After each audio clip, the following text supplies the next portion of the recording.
An error occurred. You want me to try? I am live. Okay. I'm live. Thank you. Hi, everybody. It's the Millionaire Ladies Mob. Thank you for joining us today. It's Thursday, June the 9th, and we're going to talk about caregiving today. So my name is Aaliyah Sherrod. I am the healthcare queen, and we welcome those that are joining us this evening. And so I'm going to allow my co-worker, my cohort, my 10K girl, her name is Saran. Introduce yourself and tell us what you do. Hey, Aaliyah. Hey. Hi, everybody. I am Saran Baker. I'm your debt elimination queen. You can find me everywhere at saran10k.com. I'm super excited to be here to talk about a topic that's near and dear to my heart. And I just, love serving people from the perspective of helping them to protect and grow their income. Those are the two things that are most important to me. Even in debt elimination, the whole point is to protect your income and find a way to grow it even when you have debt. So I'm ready to rock and roll with you today, Aaliyah. You guys have to excuse me just a little bit. I have been sick the whole week. That's why I've not been anywhere. But what I wanted to talk about, caregiving is so important. It is so important because there are so many people that are caring for their family members. And we want to give you some tips and some tricks and some things that you can do that can get you through the time. We don't think about it when we're 21, in our 20s and in our 30s. We don't think about these kind of things. We don't think about having someone take care of us, or even taking care of our parents, because our parents are still young. How can you balance your life and take care of yourself when you're caregiving for someone that you love? It is a topic that is, how can I say it? It causes confusion in families. It causes rifts. It causes lots of problems and issues, especially for someone who has several children, or maybe they don't have any children, or maybe not any family members. And I started thinking about caregiving a few years ago because I had to care for a spouse who was sick. Mm-hmm. He was able to maneuver and work and do everything, but I knew that his what his physical condition was going downhill. It wasn't getting better, and the stress Yeah. that caused, the stress it created, because you see someone who goes from maybe a huge big man, and then they kind of, you know, look a little different, and Mm-hmm. they're a little weak, and you think about men are supposed to be strong, and us as women, as caregivers, you want to make sure you do everything to take care of that person. So caregiving, in today's society, there are some societies that they don't allow their family members to go into facilities. So we're gonna go into all the facets of what you can do as a caregiver, how you can take care of yourself, how you can manage your time. What is it that you can do so you can get a little bit of how can I say, respite. You Respite. can get a Mm-hmm. little, time for yourself. You have to do those things. And Saran, sometimes people don't even really know what a caregiver is, and maybe they don't even think that they're a caregiver. For So when sure. I started doing the research on this, because I've done a presentation like this before. And when I start doing the research, there are people who are just informal caregivers, which are most of us in a family. Yes, Okay. absolutely. And the family members take on the responsibility of assisting their loved ones with what we call in lingo is activities of daily living and medical tasks. So right now, today, because of the history that I have with being a caregiver, the stress that was involved, I didn't take care of myself. Yeah, Okay. for sure.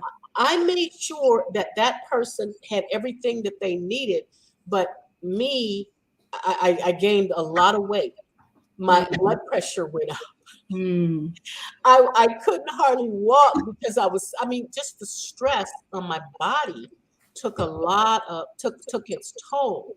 So when we talk about caregiving, we want to make sure we understand it can be a task, but it can also be a blessing, especially for the person you're taking care of, because they know you, they love you, and they feel really good. They don't want somebody that they don't know taking care of them.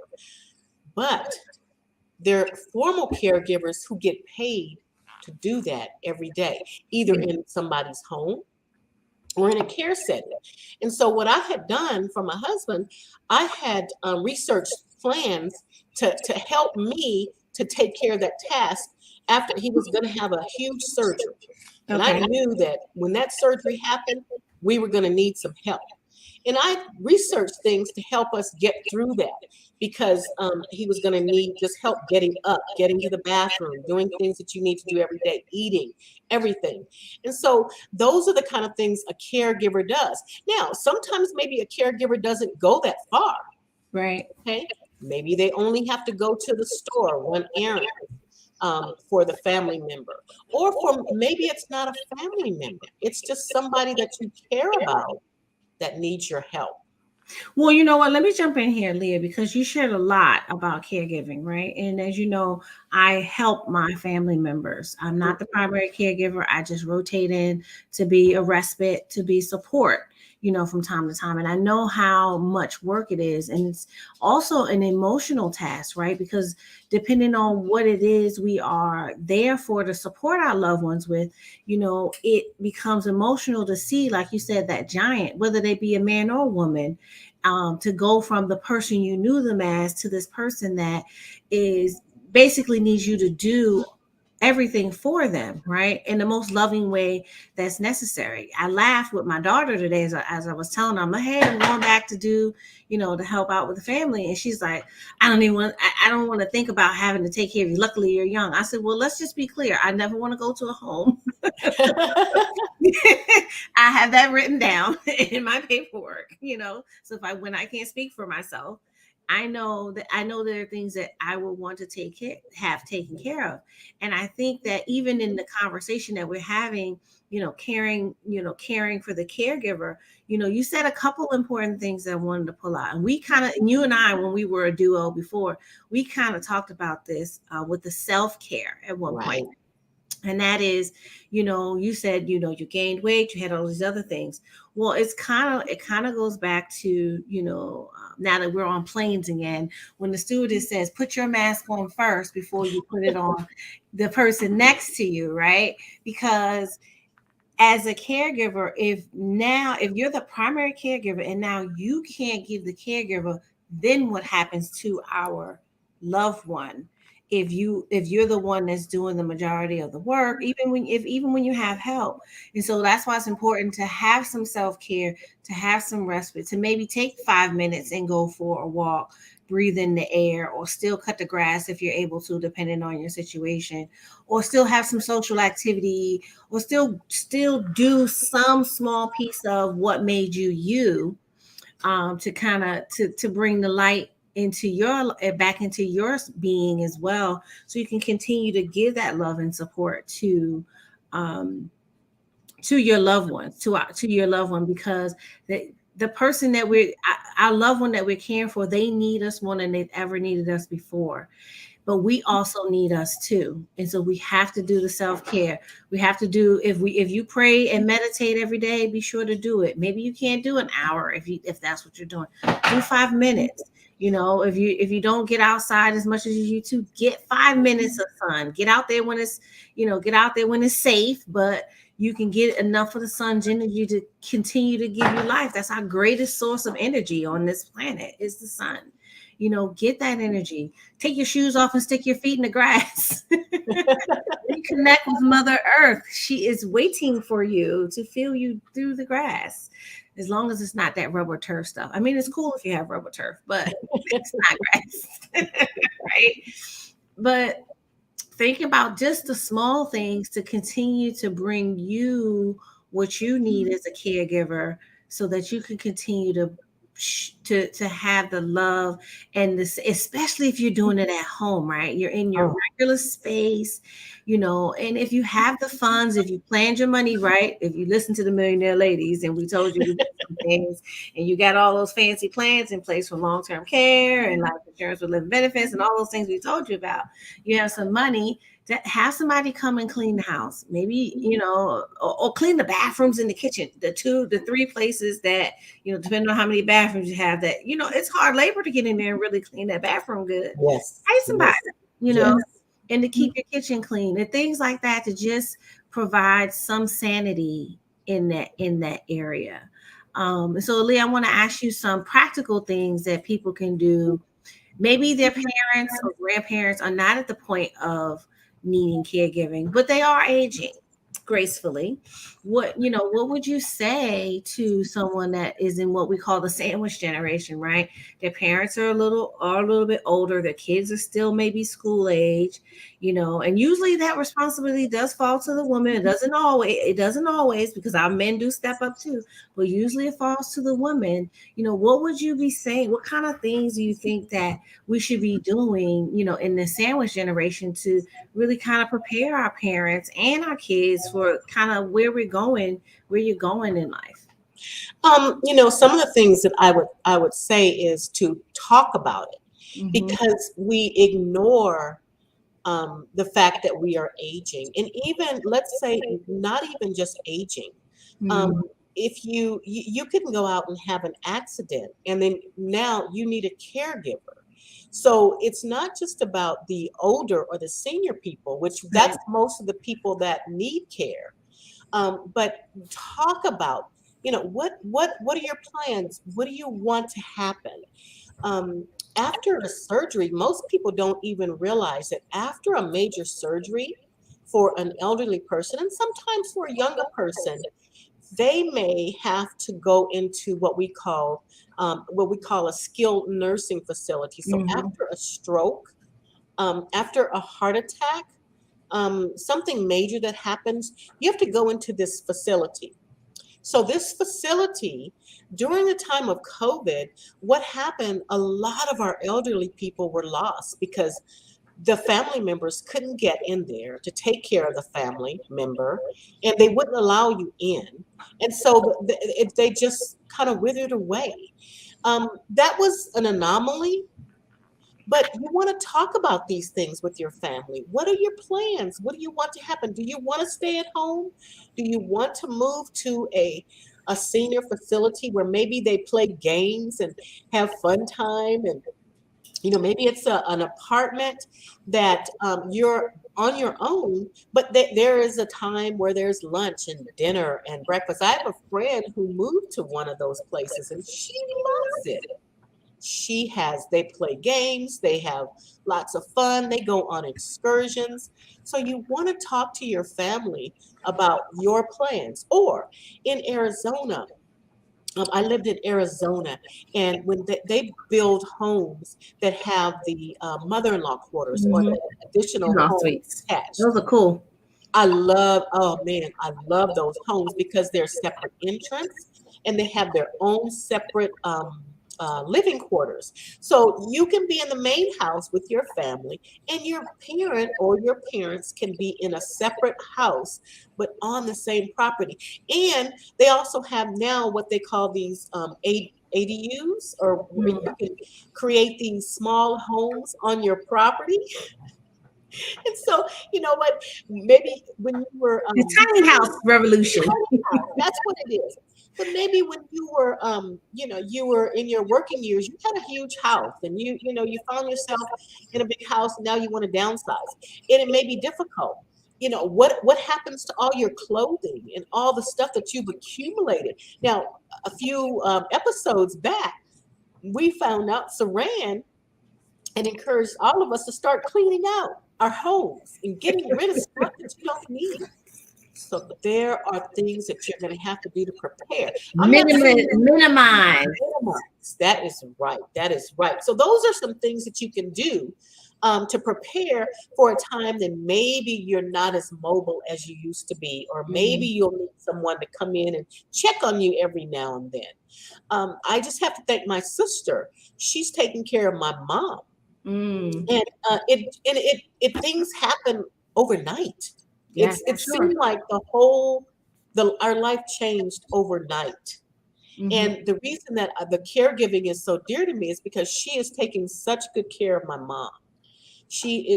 My mom, I guess, when you're a baby, you have to take care of the baby, feed and take care, do all the things for the baby. But when you get to a certain age, you turn back into the baby. Isn't that something how the life cycle goes? Yeah. Not all the way, but you turn back into someone who needs help and assistance. Well, if And you're lucky, you won't come in diapers and leave in diapers. If you're that lucky, is so you true. just come in diapers. That is so true. So that's one thing that I know that we can do. And also, when you're caregiving, one thing that you really should do is try to manage the emotional and physical stress that's on you. I know it's hard. I can just say it, but it's hard. It's hard, but you have to find outlets like we talked about. Then there could be the lack of privacy. Maybe there's no privacy where you're going or where or you're staying with your family. Maybe there's no privacy. So, how do you deal with that? Well, maybe carve out a little time or a little space for yourself. Go for a walk. Um, I was watching a show on Discovery, and this girl was going about looking for places called, it was called, I think, who can cook black food or something like that. So she was going to all these different towns, and she went to the farmers.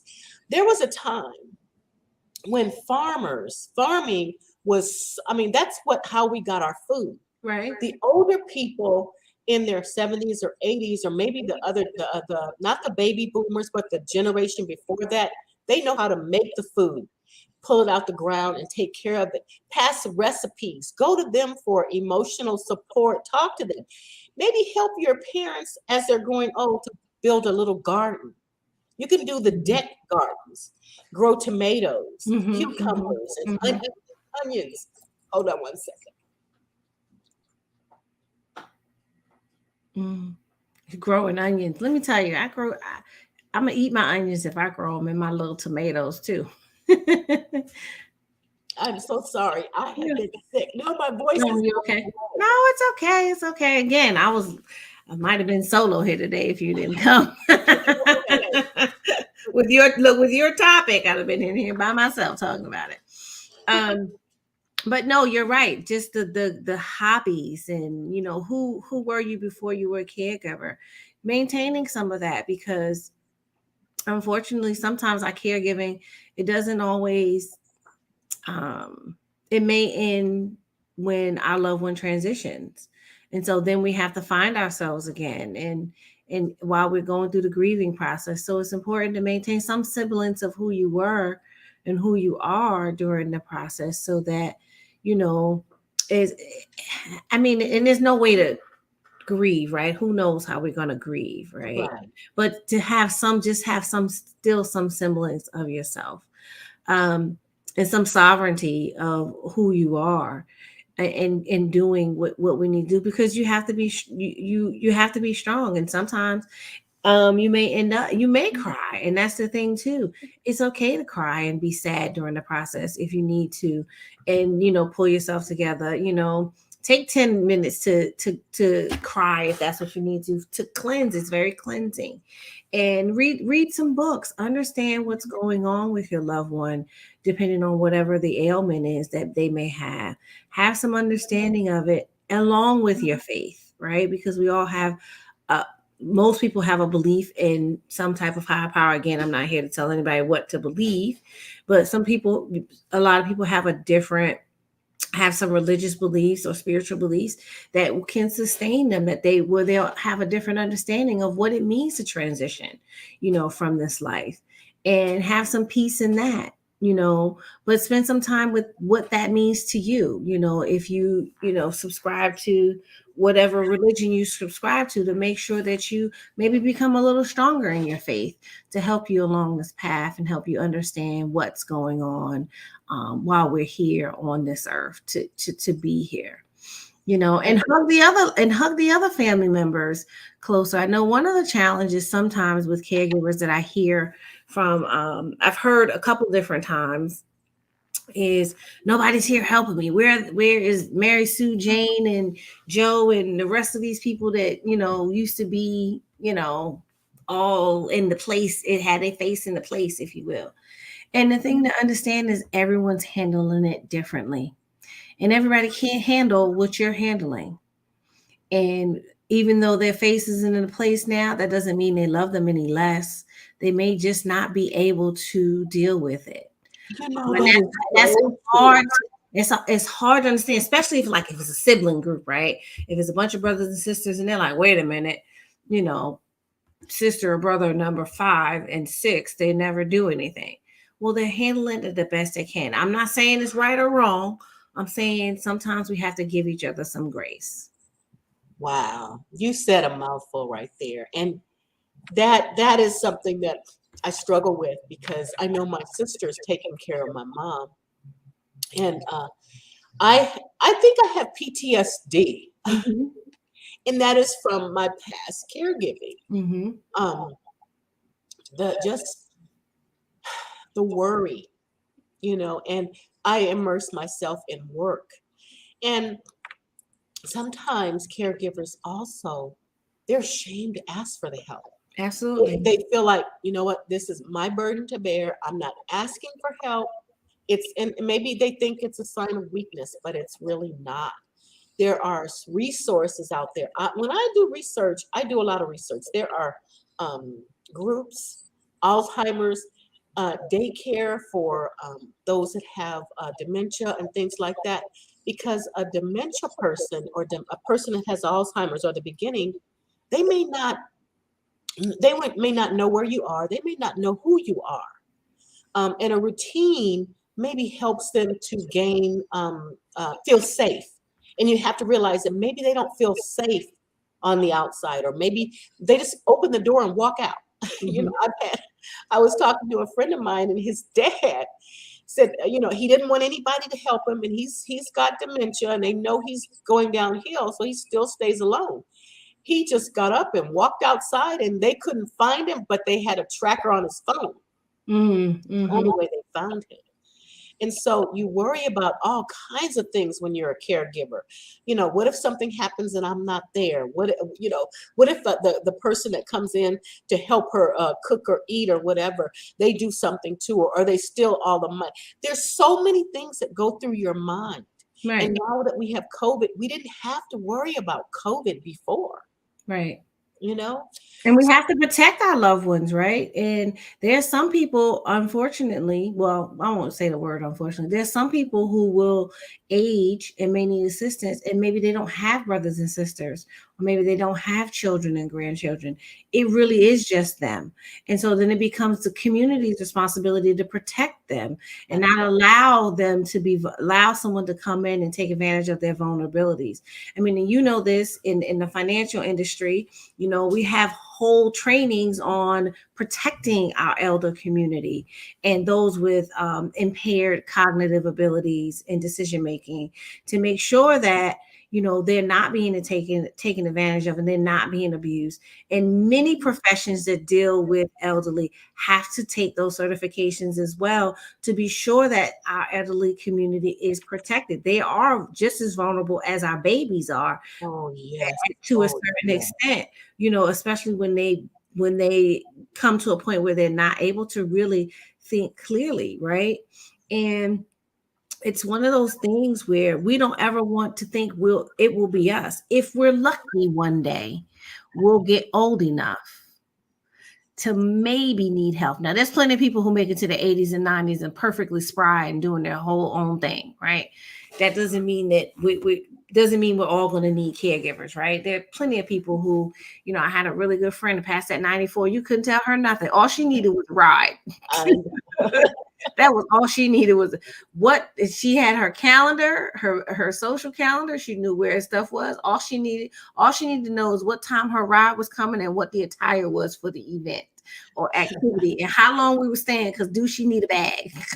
Oh my goodness. And there are plenty of our seniors, who have that ability, who are still kicking it, and are, like you said, living in the adult facilities on their own independently. But they were locked down too during COVID. And so those who were independent and maybe they weren't with a spouse, now they were isolated. And so some of that isolation also probably, in my opinion, in Saran's opinion, the isolation also kind of sped up some of the mortality rates for some of our seniors because the isolation was just too much. Yes. They weren't even getting the little bit of social activity that maybe they were getting by being out with their peers, and now nothing and just TV. And a lot of them didn't have social media outlets and couldn't and who's there to help them figure it out because they're in the room alone, right? Or in their apartments alone. And so it's important to really, like you said earlier, think about, even if you don't have senior parents, and maybe your parents are transitioned already, peace and blessings be upon them. Sorry if that's happened, but you need to make a plan for yourself. You need to have a plan for yourself if there comes a time when you cannot take care of yourself, because not having a plan for yourself means someone else has to figure it out. Wow. And someone else has to guesstimate what you might want.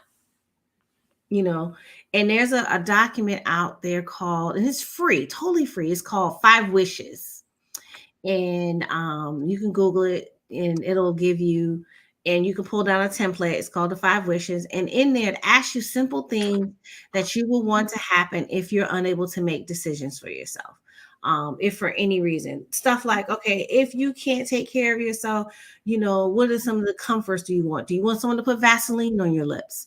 Do you want to make sure you have water? Do you want to make sure you have maybe your favorite pillow or your t-shirt or your slippers? And it really sounds trivial, right? But if you're in a state where you can't do any of these things for yourself, if you like to brush your hair twice a day, or here's a big one. This is a huge pet peeve of mine. Nobody better not never take a picture of me ever in a hospital gown or a hospital bed for any reason with my hair undone and post it on social media. Thank you very much. I'm just saying, and I know that people do it because they love the person. They were happy to get to see him and do that. Don't do that to me. Don't stop by my room and take no picture of me. And I'm looking, at least put me an outfit on. Bring me a dress if you want to take my picture. Throw a little dress on top of my gown or something. Give me something. Give me some lip gloss. I want my lips to be popping too at 90. I have never even thought about that, Saran. I'm weird. I think about weird things. If you saw my post on my personal page today, you'd be like, uh-oh. Stuff. I think about really weird things because I'm weird. And that's just it. And I'm okay with my weirdness. Who wants to be weird with me? Say it in the chat. I never thought about it. I'm going to put that in something because I don't want pictures of me floating around in a hospital bed looking all crazy, And I don't think people mean it in a malice way. And I'm not even that vain. I just don't want it to happen. It's just one of those weird things. But then it's little things that you want. Do you like fresh flowers by your bed? Just things that that will make you feel comfortable and at home when if you get to a point where you can't make decisions for yourself, and it gets more advanced. Like, do you want, to allow me to just transition, or do you want to give me pain meds? Do I want pain meds or things like that to keep me comfortable? Or, do you want me to just listen? If they say that's it for me, just pull the plug and keep it moving. That's what the 5 Wishes allows you to do, because it gives you a bazillion questions that I promise you want to sit down with your favorite glass of wine or your favorite coffee or tea or whatever your thing is, and do it very slowly and thoughtfully, because someone might have to read it and figure out what it is you want. Oh, wow. That is so that I have to agree with you. I do remember my aunt passed away years ago, and I never would have thought that she at her funeral she had this horse-drawn carriage. Now, I only saw that in movies, Mm-hmm. and it was so beautiful, Oh, so beautiful. But who would have known that she wanted that unless she had everything all written down? And yeah, this was some years ago. But one of the things that we need to understand as caregivers is that the person who we're caring for, they have feelings too. absolutely. And they don't understand why they can't do what they normally would do. My grandmother, this was my grandmother. She was angry because she was able to go up and down the stairs constantly. She could Mm-hmm. do it. When she couldn't do it, she still tried. Well, guess what? Mm. She failed. So that's why a lot of us, our seniors, have falls because their mind tells them they can do something and they really can't. And Yes. so we have to think about how they feel, Yeah. what they're going through. It can't be just about us. I know you were going to say something. Well, My now I was gonna voice. say, here's a couple more resources because I pulled these up because it's important too. Because sometimes we think we're by ourselves and we don't have anything else. So let me see if I can see it with or without my glasses. Thank you. So there's some local agencies that you can contact, like it's called eldercare.acl.gov that will help you.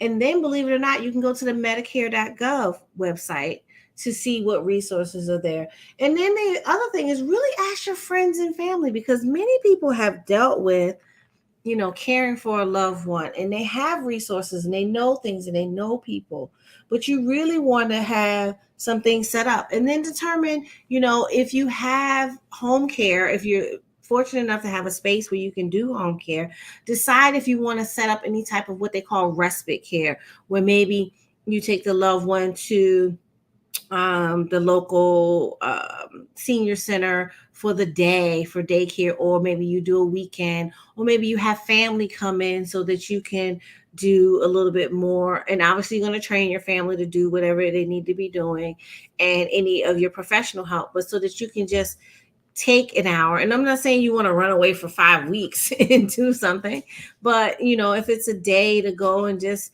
grocery shop by yourself. I mean, think about it like this in reverse. If you were a parent and you had kids, what in the world it meant to you to just go grocery shopping without the little ones hanging off the cart with one hand holding on to the cart and the other hand on the wall, pulling some on the shelf, pulling something on the shelf. I want this, mommy. Daddy, I want this, I want this. And you just like, I just want to get the stuff on my list and go home. Yeah. So just really think about little things that, doing without a burden, well, not the burden, without the weight of worry when you want to do it. Those things matter. And when we start talking about caregiving for the caregiver, and I think you said something earlier that's important is allow yourself to feel however it is you're feeling. None of your feelings are wrong. Every one of your feelings are valid.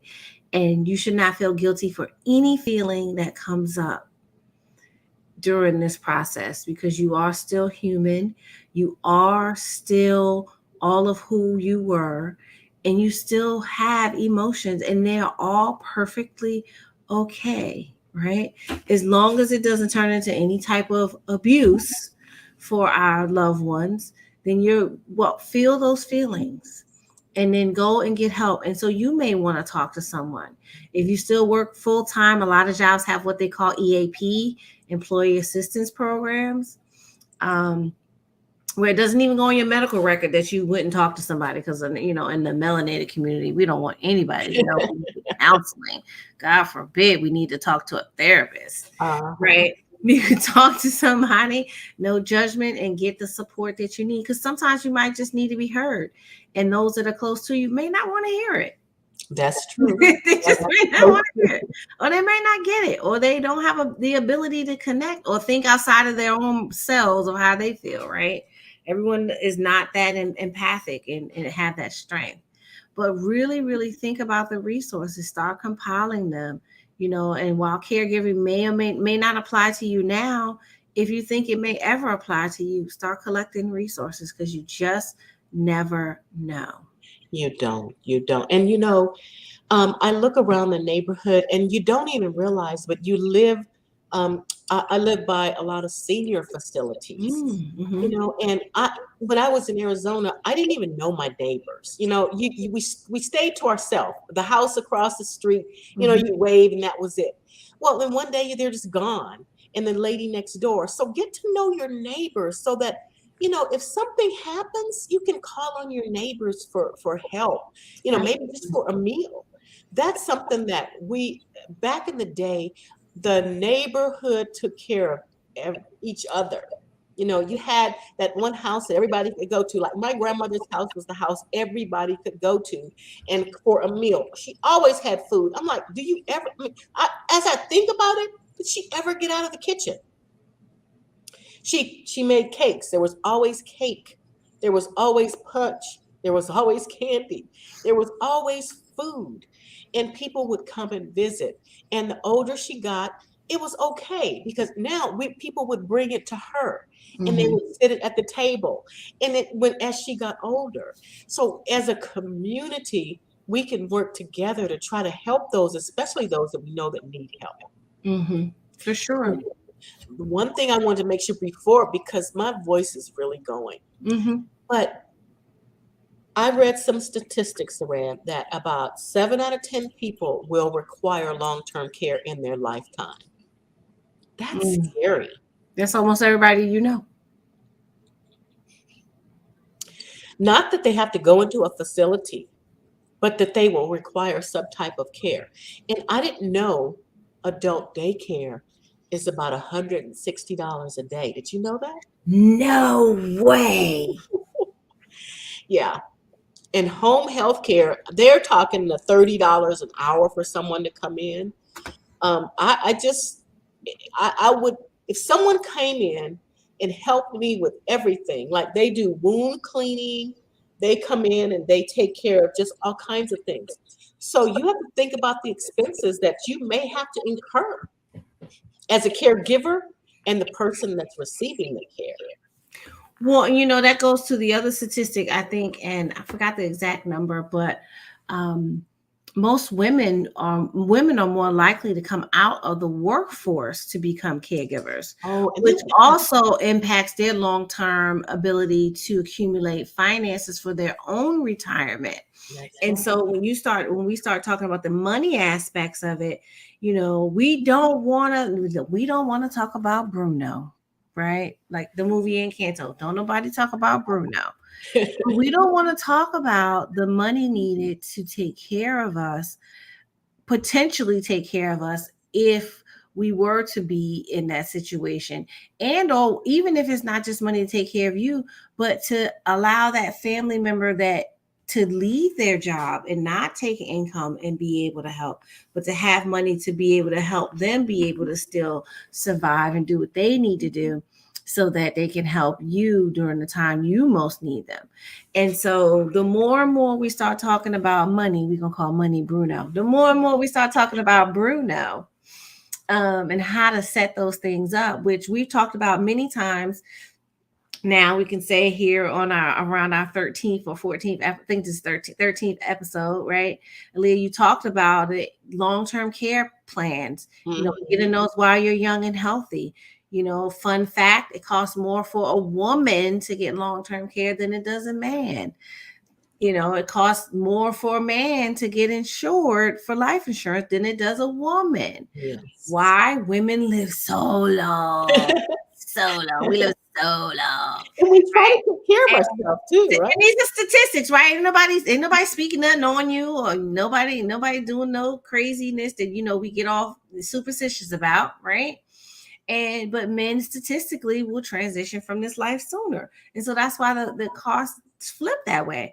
But the thing is, it doesn't matter. If the sooner you get it, the better the cost structure. And then you don't have to worry about having things set up. if you set them up. If you stay ready, you don't have to get ready. Oh boy. Right? You know, that's my guy Will Smith talks that way. You know, we're gonna talk a little sassy in here tonight, right? Yes. If you stay ready with planning for your future, for your finances, for your health, for your wealth, then you never have to get ready. If you are doing the things that we tell you, income protection, right?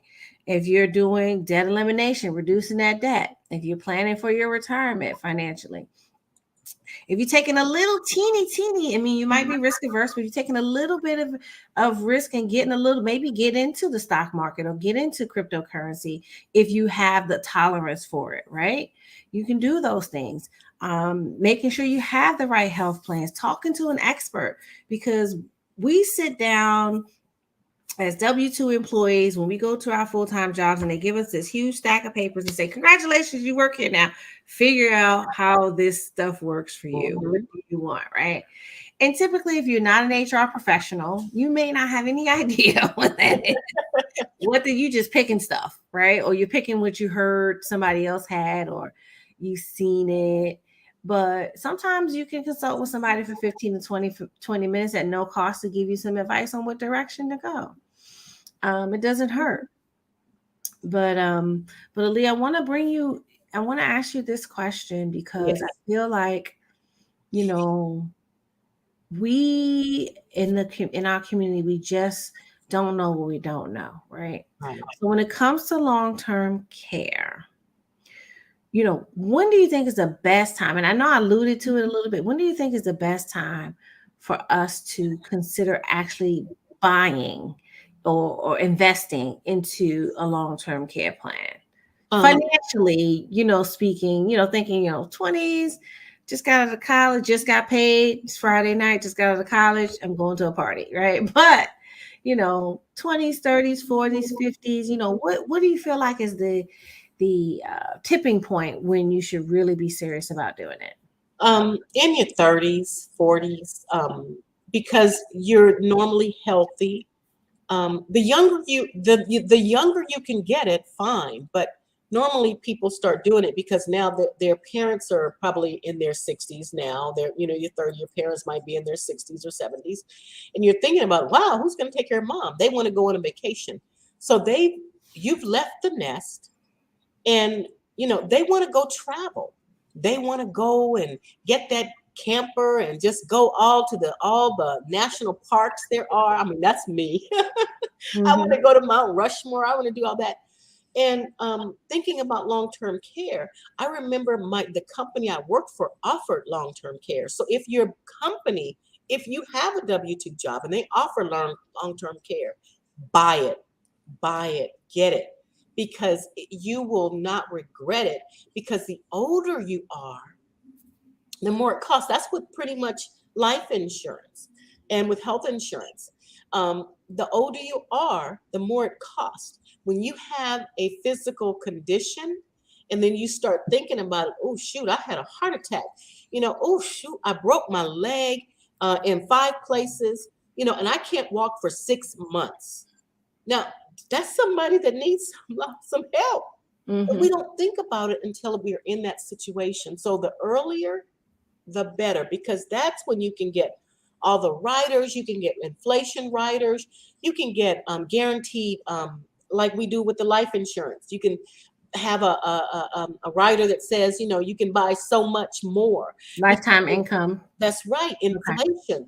So that $5,000 a month policy that you paid for 20 years ago, now that same nursing home costs you $10,000 a month or $12,000 a month. So you want to take that into consideration when you're buying that. But the younger you are, the better you are. Yeah. There's just no, that's my answer. As young as you can get it. Well, let me add this. Well, what would you say to someone who says, but I pay into Social Security? Isn't that going to take care of me when I get older? Won't that take care of me if I have some type of ailment that requires me to need care? I would say, you know what? I wouldn't depend on Social Security, not right now, because they can take that away from you. Mm-hmm. We But I paid, paid for it. What do you mean they can take that away from me? I'm just um, playing devil's advocate here. I get it. Go ahead. you know, it's Social Security. So I look at my Social Security, and everybody, if you have, I mean, if you are here and have a Social Security number, go to ssa.gov, create you an account, and look to see what your estimated income is going to be when you decide to retire. It Mm-hmm. doesn't cost you anything. But I think that now that there's a layer of more protection because of all the scammers going on, but you have to create an account, go in there, and it will tell you based on your income that you have today, what your estimated Social Security amount would be when you turn 65. Oh, I guess now it's 67 and 67 and a half or Mm-hmm. 69 or age 70. Do you want to work till you're age 70 to get the maximum? Or do you want to work till you're age 60? Well, if you can, let's say you can't work, you needed income. You made $100,000 all your working life. Now all of a sudden you have nothing, and now you have Social Security that goes down to what, $3,000 a month? Can you live off of that? How can, so you want to start planning in your young years. Put the money away. Um, Starbucks is great. Get some coffee every now and then, but take a little time. The pennies will turn into quarters and dimes. The quarters will turn into dollars.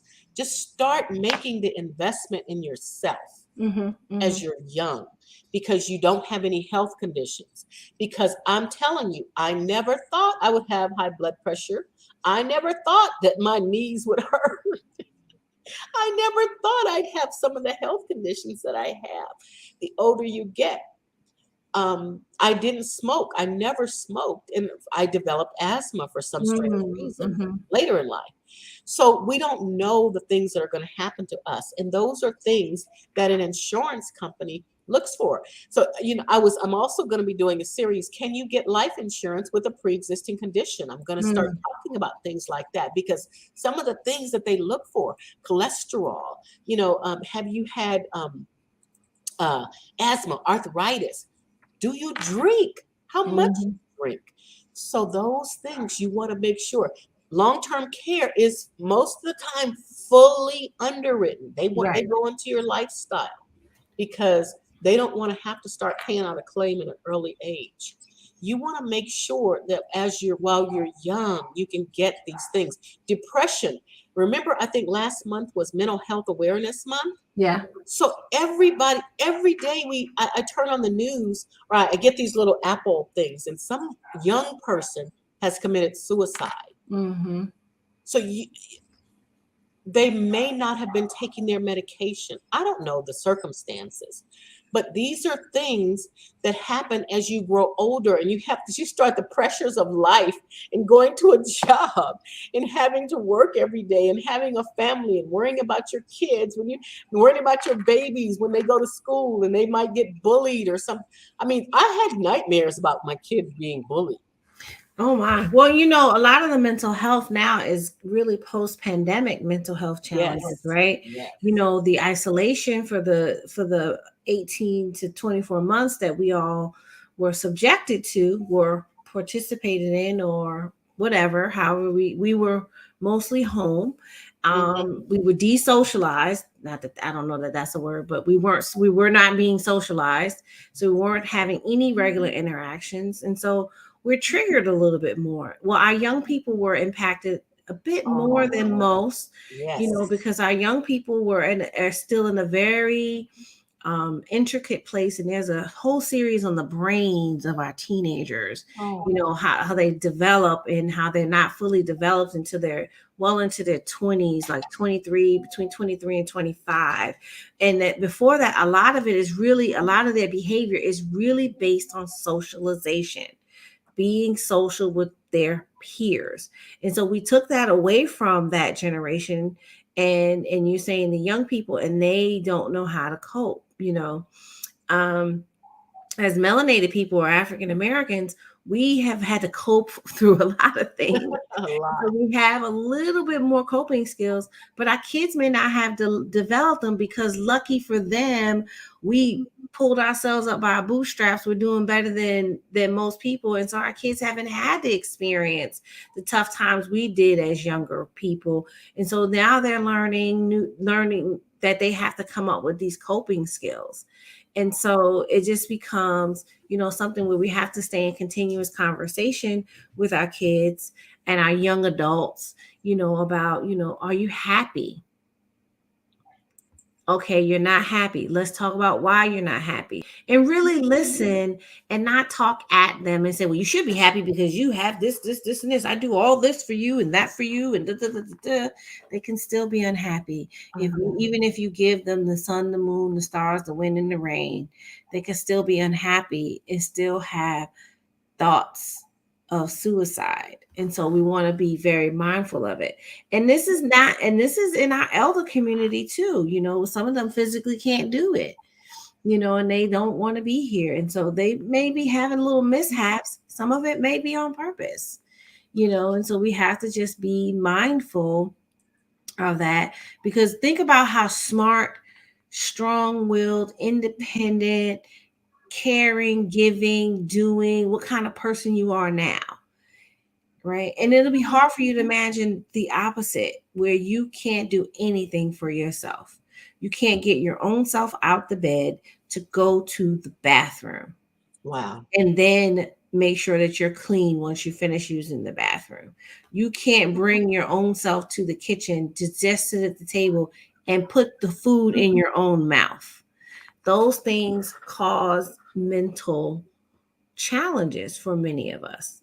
Bathing, eating, toileting, transferring continence. Also, we talked about going to the bathroom. What if you just can't even hold it in? Yeah. And those things all have a mental challenge. Think about, if you ever lost a job, think about how lost you may have felt when you lost your job, when a huge part of your identity was the work that you did. Well, think about someone who lost just the things that we all take for granted being able to do every day. That's right. That impacts them mentally and emotionally as well as the person taking care of them, because they're used to that person being able to do all those things for themselves. Wow. I didn't realize how much there would be to really discuss. There's still a lot more with caregiving, because even though you as a caregiver can do all these things, will you do it? Is it something that you are willing to do and look into? You may not have the situation now, And or we hope you never have to go through it. To be honest, I hope no one has to ever go through the caregiving process, only because it is very emotionally taxing, and it's a tough emotional state to be in. And even if you're just there helping part-time, it's tough emotionally to watch. We watch movies like The Notebook and we think, oh, how beautiful, how cute, oh, that was and how beautiful. sweet that is. Yeah, well, in real life, there's bedpans, Yep. and there's diapers that need to be changed, Yep. and there's food that needs to be made, and butts that need to be wiped, and throw up happening, and really real life things. There's not reading a book to someone and dancing with them and they remember. Mhm. It's not. I You mean, are as beautiful so as right. the movie is, there's a real life side of it, that goes into it. And we have to really consider some of those things. I mean, I had a question for you. So we've talked about a lot of stuff about caregiving, and so I really want to narrow down what someone can do. Are there things I'm thinking about, things you can do now? right, You can talk to the loved one right now and yeah, figure out what they have in place. right. And that was what we talked about, getting the 5 wishes filled out for the I people in like your that. family. It's called 5 wishes, the number 5 wishes. And if you can't spell wishes, Google it. I'm just kidding.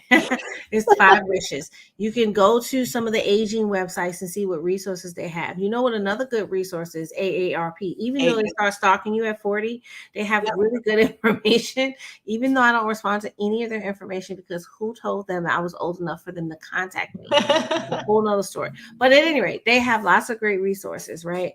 You want to make sure you have kind of some medical directors, some legal documents, right? Some medical directors, some power of attorneys, things that you'll require someone to do. Of course, you know, I would be remiss if I wouldn't say check the life insurance that you have set up. You know, set up some time with a professional to review it. We're available. You can email us. Check your health insurance. Check what plans you have. We're available. You can email us. You know, things like that. Making sure, you know, and I think that the thing that is a huge gap though for a lot of caregivers is they never had a self-care routine before they became a caregiver. Right.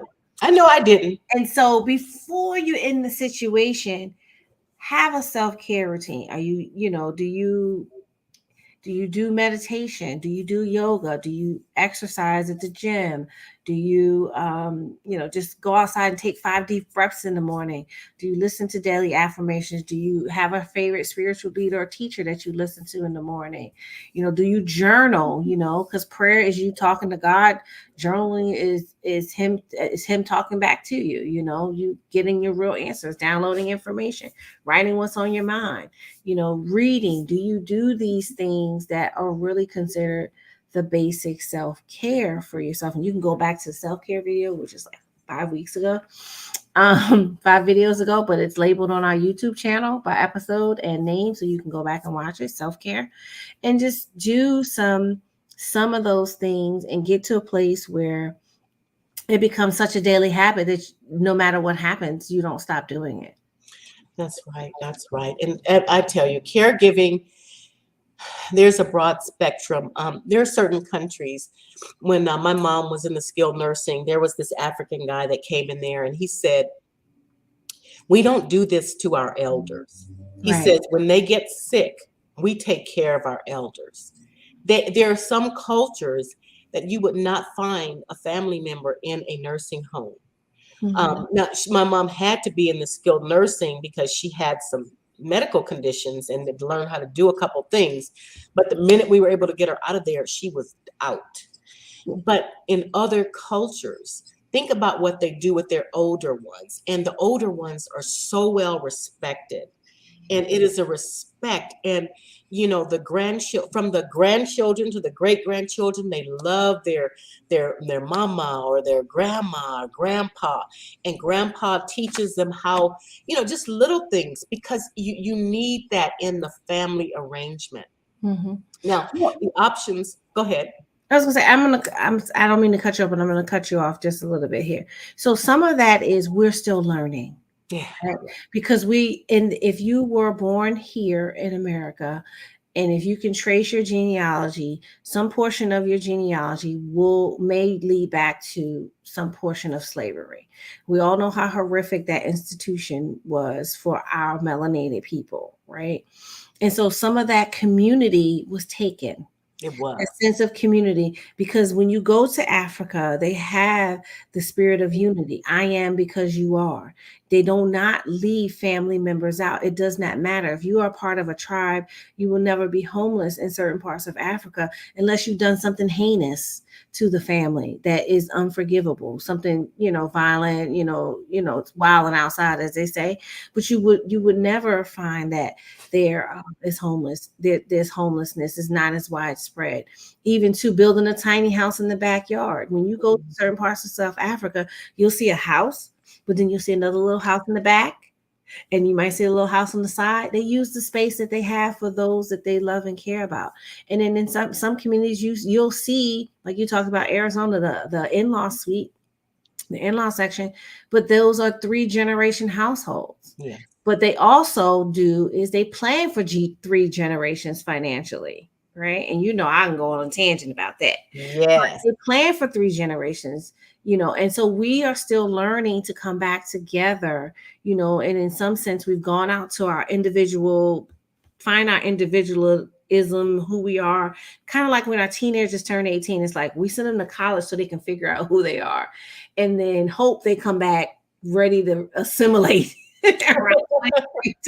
around 22, 23 to, okay, yeah, you got your independence, you're not dependent anymore, but now we're all interdependent on one another, right? Mhm. I depend on you like you depend on me.